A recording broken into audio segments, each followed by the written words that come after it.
Perhaps the biggest news from Germany this week was a visit by the new French President Emmanuel Macron. Macron was inaugurated on Sunday and the very next day travelled to Germany to meet with German Chancellor Angela Merkel. The speed of this visit shows how central Macron's plans to reform the European Union are to his presidency and how central Germany is to those plans. Macron wants to transform the European Union into a superstate where countries send a significant chunk of their tax revenue over to a central treasury, which is then governed by a European finance minister. Now, Germany is fairly skeptical of the plan. They worry that they will end up paying much more into this treasury than they get out, but I think they recognize something has to change. The two are now going to meet in July, where they're going to come up with a joint roadmap. And this push for reform of the European Union and the dynamic between France and Germany is something that's going to be very interesting and important to watch. The interior ministers of Germany and Italy said that they wanted a new EU military mission in southern Libya over the last week. The Welt am Sonntag reported on Sunday that the two had sent a joint letter to the European Commission saying that another military mission is needed here as soon as possible to stop migrants travelling north into Libya, from which they then travel north from Libya into Europe. And this would be yet another very significant European military deployment in North Africa.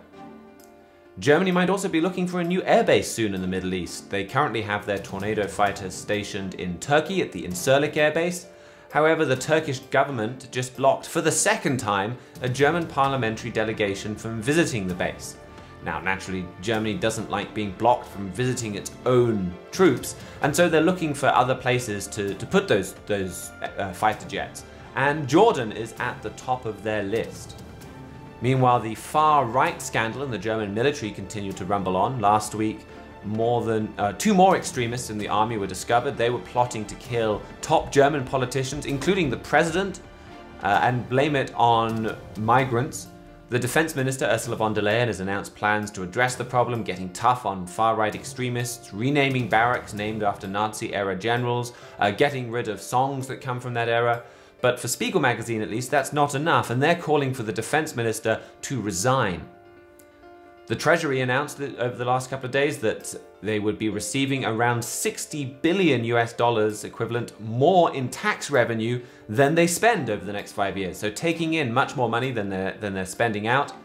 And then finally, German politics. Things are looking up for German Chancellor Angela Merkel's re-election. Her party won a key election in a swing state of North Rhine-Westphalia.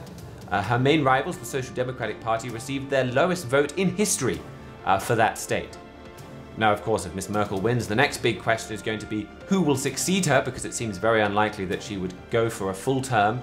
And the Italian newspaper Della Sera asked that question recently, and they asked it in an interview with former Defense Minister Karl-Theodor zu Guttenberg.